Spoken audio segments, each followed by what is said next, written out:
Charte des droits fondamentaux a été rédigée durant l'année 2000. Elle est devenue contraignante avec le traité de Lisbonne en décembre 2009.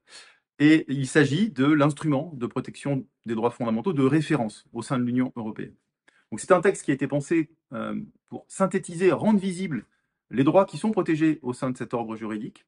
Et donc c'est un texte qui est très riche et à jour, enfin qui se veut à jour des évolutions de la société et des évolutions techniques. On retrouve donc dans cette charte des droits qui s'intéressent à la dignité de la personne humaine, des droits qui s'intéressent aux libertés, protection de la vie privée, liberté religieuse, protection des données personnelles des individus, mais également des droits qui s'intéressent au principe d'égalité, avec l'interdiction des discriminations, à la solidarité, on retrouve donc des droits sociaux à l'intérieur de ce texte, et puis des droits relatifs à la citoyenneté européenne et des droits procéduraux.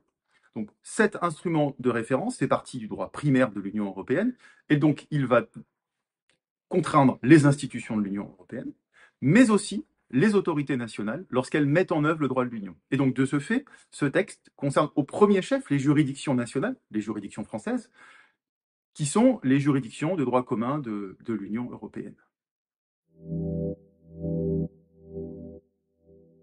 La présidence française de l'Union européenne est l'occasion d'attirer l'attention sur la Charte des droits fondamentaux. Directement invocable par les justiciables, avec même force contraignante que les traités, elle couvre de larges pans du droit, droit social et droit du travail, droit de l'enfance, droit de la liberté de communication, coopération pénale internationale avec par exemple le mandat d'arrêt européen.